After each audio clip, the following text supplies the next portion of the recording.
Buenos días. Quien le habla es la licenciada María Virginia Bisoño y en estos momentos vamos a hablar un poco de lo que es el líquido cefalorraquídeo, las pruebas de laboratorio para su estudio.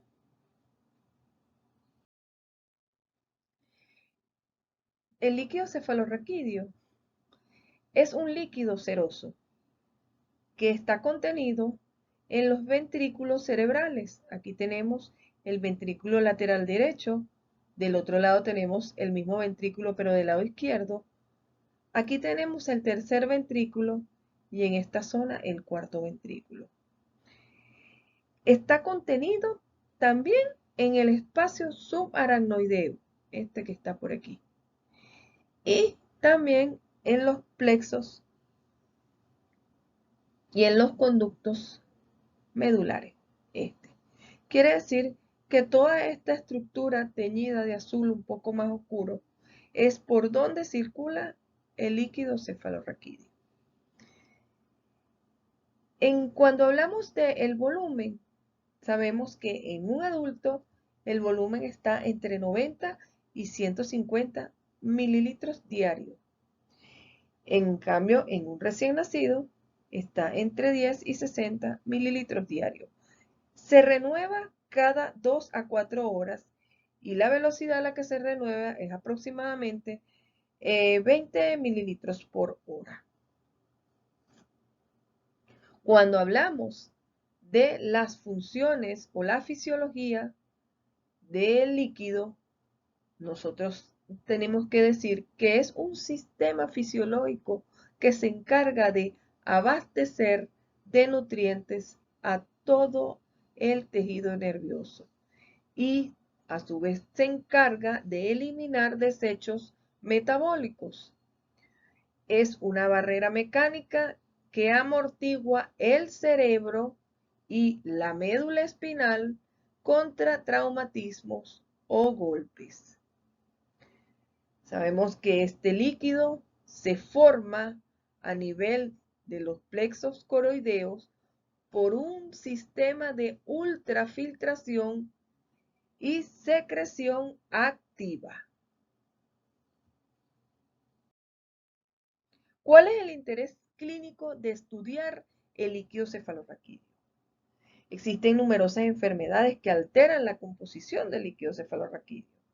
Entre ellas tenemos las infecciones del sistema nervioso central, como son la meningitis, los procesos vasculares, como son los accidentes cerebrovasculares, enfermedades desmielizantes, como es el síndrome de Guillain-Barré, los tumores del sistema nervioso central, entre los que se pueden nombrar el carcinomatosis y también las hemorragias, y la identificación de líquidos de fístulas que provienen de otros órganos, como son fístulas ópticas o fístulas nasales.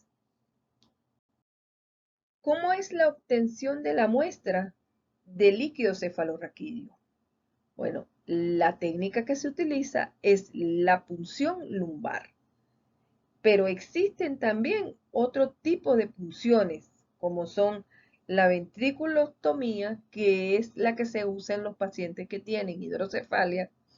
Tenemos la punción ventricular, que es la más recomendada en las personas que tienen posibles hernias cerebrales, y la punción suboccipital, que implica colocar o hacer un agujero debajo del hueso occipital.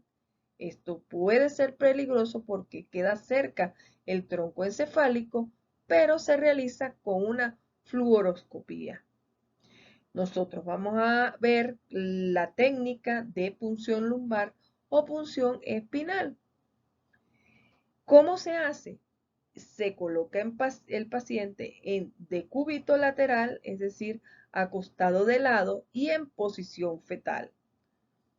En este sitio se hace una asepsia del área, se coloca un anestésico local y bajo técnicas de esterilidad y anestesia se introduce una aguja entre los espacios intervertebrales que pueden ser entre el tercero y cuarto espacio vertebral lumbar o entre el cuarto espacio y el quinto espacio. Se introduce una aguja con una inyectadora, se perfora la dura madre y caemos en el canal medular. Una vez que estamos seguros que estamos ahí, se retira la inyectadora y se deja drenar ese líquido por solo, pues no se hace una extracción. Se deja que caiga por gravedad en cada uno de los tubos que tenemos enumerados. Eso lo vamos a ver un poco más adelante. Los tubos que se tienen que utilizar son de plástico. No pueden ser tubos de vidrio porque ocasionan adherencia a las células. El procedimiento de hacer esto debe ser rápido y debe de llevarse al laboratorio con urgencia, ¿verdad? Porque por lo menos las células se degradan en una hora y son cosas que no se pueden, este tipo de líquido no se puede refrigerar. Vamos a hablar de una de las características importantes que tenemos que tener presente cuando se estudia el líquido cefalorraquídeo. Es la presión. La presión debe estar entre 100 y 180 milímetros de mercurio en posición de cúbito y es un poquito mayor cuando el paciente está sentado, pero la presión no debe exceder los 200 milímetros de mercurio. Cuando nosotros tenemos la presión por debajo de 200 milímetros de mercurio, nosotros perfectamente podemos extraer hasta 20 mililitros de líquido cefalorraquídeo, sin ningún peligro de que el paciente vaya a pasarle algo, vaya a tener consecuencias lo que es la toma de muestra. En cambio, si la presión está por encima de 200 milímetros de mercurio, nosotros no podemos extraer más de 2 mililitros. Entonces, ¿qué es lo que ocurre aquí? Que puede existir una hipertensión en los casos de ¿qué? De meningitis, de hemorragias subaracnoideas, de tumores cerebrales, encefalitis y edema. Y por el contrario, en el caso de una hipotensión, el paciente puede estar en una deshidratación o puede tener un shock. En algunas infecciones crónicas degenerativas nerviosas también hay hipotensión y en traumatismos craneales con pérdida de líquido hay hipotensión. ¿Cuáles son las contraindicaciones para no realizar este tipo de toma de muestra?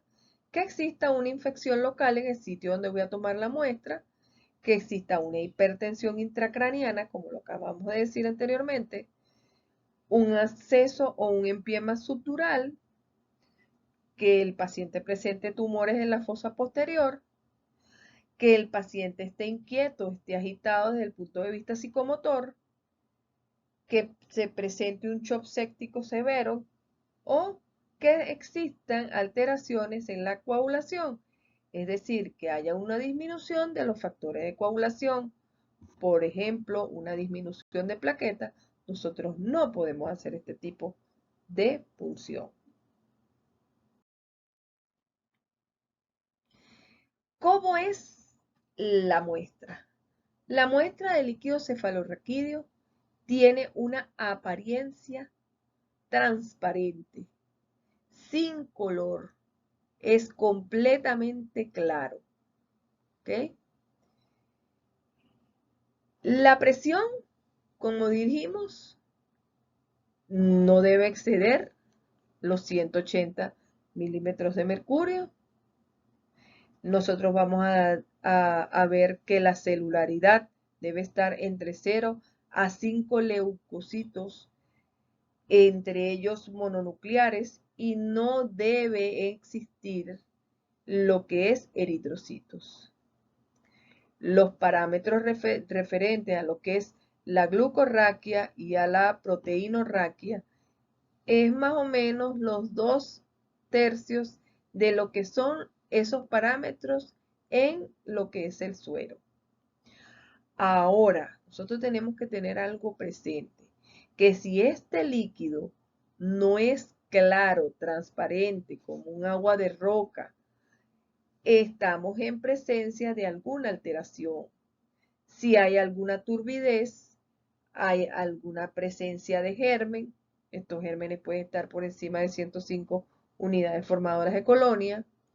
Ya estamos hablando de pleocitosis, cuando encontramos más de 200 leucocitos por microlitro. Y si existen hematíes, estamos hablando más de 400 microlitros. Entonces ya estamos teniendo un líquido cefalorraquídeo alterado. Siempre que nosotros vamos a ver el líquido cefalorraquídeo, tenemos que comparar esa muestra con un tubo con agua, porque es muy difícil detectar lo que nosotros llamamos xantrocromía. La xantrocromía es la presencia de algunos glóbulos rojos en el líquido, el cual si no le colocamos el tubo de agua y lo comparamos, lo podemos pasar desapercibido. ¿Cómo es la recogida de la muestra? Bueno, eso va a depender de los exámenes que se manden a hacer y del tipo de laboratorio en que se maneja esa muestra de líquido cefalorraquídeo. Existen laboratorios donde solo se utilizan 3 tubos para el llenado. Existen laboratorios donde se usan 4 tubos para el llenado y laboratorios donde se usan 5 tubos para el llenado. Pero vamos a agarrar esta que es el medio, pues vamos a decir 4 tubos de llenado. ¿Para qué? Para realizar en el primer tubo el examen físico, en el segundo tubo el examen químico, en el tercer tubo el examen citológico y en el cuarto tubo el examen microbiológico y la biología molecular. ¿Qué consideraciones importantes tenemos que tener nosotros de estos tubos? Que deben ser de plástico, estar estéril, ser de tapa de rosca, hermética y los tenemos que enumerar. Irlos llenando en la misma proporción aproximadamente. Acuérdense que dijimos que podían ser hasta 20 mililitros en la misma proporción numérica en que van apareciendo en el orden. ¿Ok? Entonces, aparte de nosotros hacer esta toma de muestra de líquido, nosotros tenemos que también hacer una toma de muestra de sangre a este paciente. ¿Para qué? Para determinar glucosa, proteína C reactiva, cloruro, procalcitonina, X, lo que le manden a hacer al líquido cefalorraquídeo, nosotros lo podemos montar de igual manera en el suero del paciente. Esta toma de muestra debe hacerse de 2 a 4 horas antes de la punción. Y en el caso del líquido cefalorraquídeo, nosotros tenemos que, una vez que tomamos el líquido, llevarlo de inmediato al laboratorio. No puede ser refrigerado y lo único para lo que se refrigera es para los tubos de virología. Cuando hablamos de las características físicas del líquido cefalorraquídeo, tenemos que hablar de aspecto, color, coagulación y xantrocromía. Hablamos del aspecto, que puede ser transparente, cristal de roca, normal en el líquido cefalorraquídeo que se muestra a continuación, que es el que tiene nada más presencia de sales inorgánicas. En el caso de los líquidos ligeramente turbios, estos se deben a la presencia de bacterias, proteínas y pueden ser en meningitis virales, meningitis tuberculosa, poliomielitis y tienen este aspecto. En el caso de los líquidos turbios, No les traje a continuación ningún líquido turbio, pero son más blancos. Se ven en las meningitis purulentas. Cuando hablamos del color, el color del líquido cefalorraquídeo normal es incoloro. En el caso del líquido turbio, va a depender ese color de la presencia de la secreción purulenta. Puede ser amarillo, puede ser grisáceo, o sea que va a depender de la cantidad de pus que presente. En el caso de los líquidos cefalorraquídeos santocrómicos, como este que tenemos aquí, el color es parecido al suero. Este, como les dije, se debe a la ictericia o síndrome de Freud. Y los líquidos sanguinolentos son de color rojo rosado y se ven en lesiones de los vasos sanguíneos o por hemorragias subaracnoideas.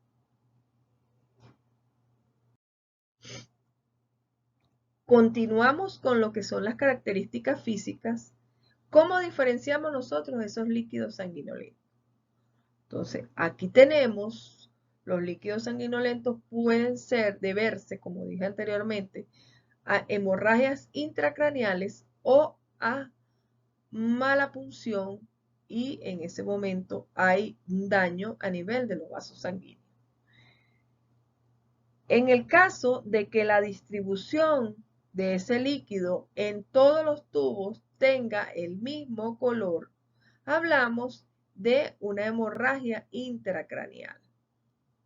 Pero en el caso de que la distribución no sea uniforme en estos colores, así como se ven aquí, sino que comience en un tubo con este color, ¿verdad?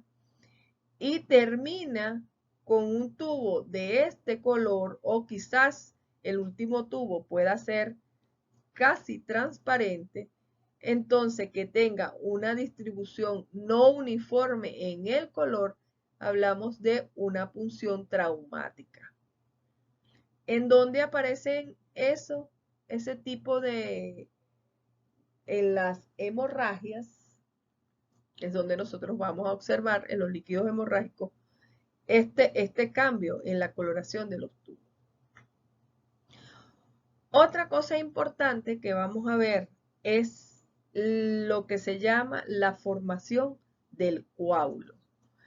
El coágulo se puede ver como una película de fibrinógeno en los tubos. Si el coágulo es muy pesado, va a caer como un sedimento a la parte de abajo del tubo y eso lo vamos a ver en las meningitis purulentas, cuando el coágulo es muy pesado. ¿Y esto a qué se va a deber? Esto se va a deber a la presencia de fibrinógeno en la muestra. O sea, lo vamos a ver en las punciones traumáticas. Fíjense todo lo que se le puede hacer al líquido cefalorraquídeo en las características físicas. También le podemos medir la viscosidad y la viscosidad está aumentada en las meningitis criptococócicas o en las metástasis meningias. Nosotros también podemos observar líquidos cefalorraquídeos con glóbulos de grasa.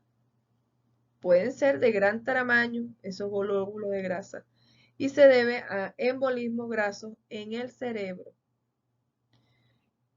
Entonces, para resumir, un color rojizo, hematíes. Un color verdoso, liberación de mieloperoxidasa también puede ser. Un color amarillo, liberación de bilirrubina. Un color grisáceo, pus en la muestra examinada.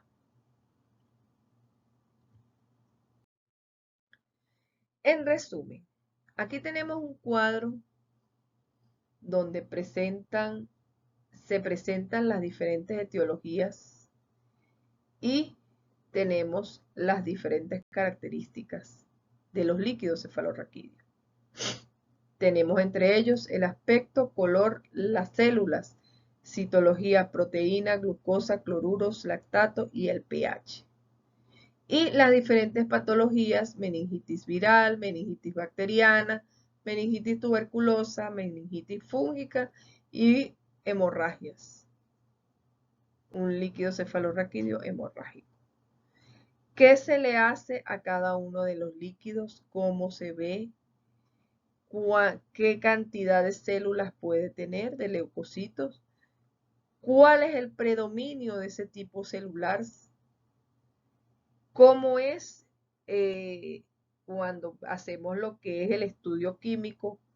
¿Qué niveles tienen las proteínas? ¿Qué nivel tiene de glucosa o lo que es lo que se llama proteinorraquia y glucorraquia?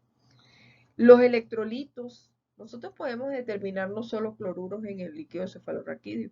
Nosotros podemos determinar sodio, potasio, calcio, fósforo, ácido láctico, determinar pH, determinar la viscosidad. Entonces, bueno, aquí están los aspectos quizás más importantes resumidos en esta tabla. Nosotros hasta aquí vamos a llegar con una primera parte de lo que es este estudio de líquido cefalorraquídeo, porque el video se me va a hacer muy largo si lo hago completo. Y continuamos en una segunda parte con lo que es el examen químico, las determinaciones bioquímicas de los diferentes parámetros, el examen microbiológico, el examen citológico del líquido cefalorraquídeo.